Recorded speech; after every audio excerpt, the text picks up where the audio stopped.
जिंदगी में गमी और खुशी एक ऐसी चीज है जहां पे एक इंसान को काबू में रहना बहुत जरूरी है। मैं सभी व्यूवर्स को बताना चाहूंगा कि आप सभी लोगों को यह मालूम होगा, लेकिन मैं इन बातों को दोहराने की कोशिश करूंगा कि एक इंसान जब बहुत ज्यादा खुश होता है, वो जब एक्साइटमेंट में जीता है, तो उस वक्त वो गाड़ी का सहारा लेता है। एक इंसान को जब तकलीफ होती है तो उस वक्त वो अपनी फ्रस्ट्रेशन उसको होती है, वो फ्रस्ट्रेशन रिलीज करने के लिए वो गाड़ी का सहारा लेता है। और इसके साथ साथ ये भी कहना होगा, आप जब अपनी गाड़ी में म्यूजिक प्ले करते हैं तो उसके बाद जो आपके अंदर का जोश और जुनून पैदा होता है, तो उस वक्त भी एक इंसान को काबू में रहना चाहिए, क्योंकि आप ऑलरेडी गाड़ी में बैठे होते हैं। तो हर वक्त गाड़ी में बैठ के ऐसी चीज़ें सेलिब्रेट करना, और या फिर फ्रस्ट्रेशन रिलीज करना, या फिर म्यूजिक प्ले करना और फुल वॉल्यूम में लाउडेड साउंड में आपका जो जुनून और जज्बात जो उस वक्त बनते हैं, उस वक्त का कंट्रोल करना, ये सारी चीज़ें बहुत ज़रूरी है। ये बातें मैं इसलिए बोलता हूँ, शायद मुझे इस बात का मालूम नहीं कि लोग इस बात का क्या रिस्पॉन्स देंगे और क्या समझा जाएगा इन बातों को, लेकिन मैं ज़रूर कहना चाहूँगा, जो मैं बता रहा हूँ, जो मैं इस वक्त बता रहा हूँ, इसका मीनिंग है, इसका मतलब है, तब जाकर मैं आप सभी दर्शकों के सामने हूँ। मैं ये कहना चाहूँगा कि ज़िंदगी में हर एक इंसान को अपना अपना तरीका है, अपना अपना तजुर्बा है ज़िंदगी को जीने का, खुशियों को सेलिब्रेट करने का, दुख और जो तकलीफ जो है, और तकलीफ में जो फ्रस्ट्रेशन बनती है, उस फ्रस्ट्रेशन को रिलीज़ करने का हर एक इंसान के पास अलग अलग तजुर्बा है।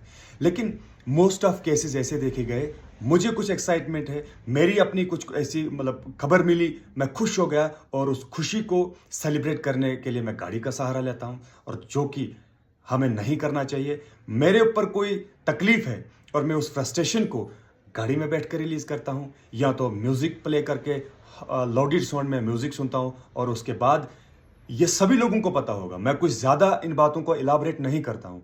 आपको तो पता होगा, जब भी गाड़ी के अंदर म्यूजिक हम प्ले करते हैं तो उसके बाद हमारे अंदर जोश और जुनून एक पैदा होता है। तो इंसान के पास एक लिमिटेशन है, एक दायरा है। अगर आप उस दायरे को मद्देनज़र रखते हुए चलेंगे तो मुझे लगता है आने वाले कल में जो सड़क हादसे होते हैं, इन हादसों से हम बच सकते हैं। बहुत सारी जगहों पे ऐसा देखने को मिला। कुछ लोग सामने आके बोलते हैं, कुछ लोग नहीं बोलते हैं, लेकिन ये कहना बार बार ज़रूरी होगा कि जब आप खुश होते हैं, जब आप और एक्साइटमेंट में होते हैं, तो तरीका एक होता है उससे सेलिब्रेट करने का।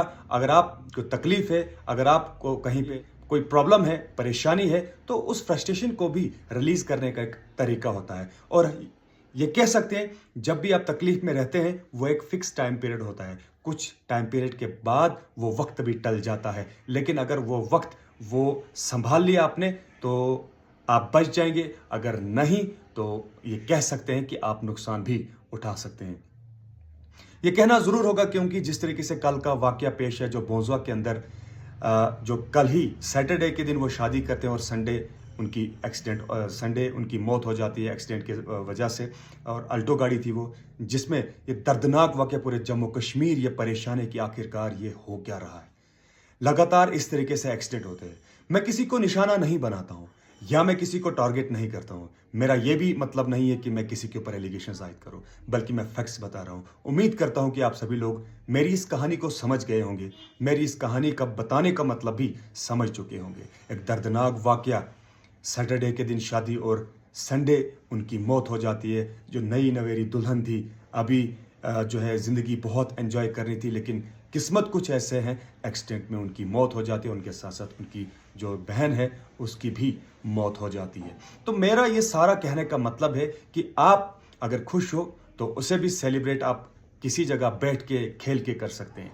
या अगर आपकी ज़िंदगी में कोई प्रॉब्लम है, परेशानी है, तकलीफ में जीते हैं, तो वो फ्रस्ट्रेशन भी रिलीज़ करने का अलग तरीका होना चाहिए, ना कि हर एक चीज़ को गाड़ी में बैठ के आप ये मसले हल करें, क्योंकि इससे सड़क हादसे का ज़्यादा जो है वो चांसेस रहते हैं। तो इन सारी चीज़ों से बचें, और मुझे उम्मीद है कि आने वाले कल में जो है इस तरीके के सड़क हादसे से हम बच सकते हैं। आप सभी का बहुत बहुत शुक्रिया।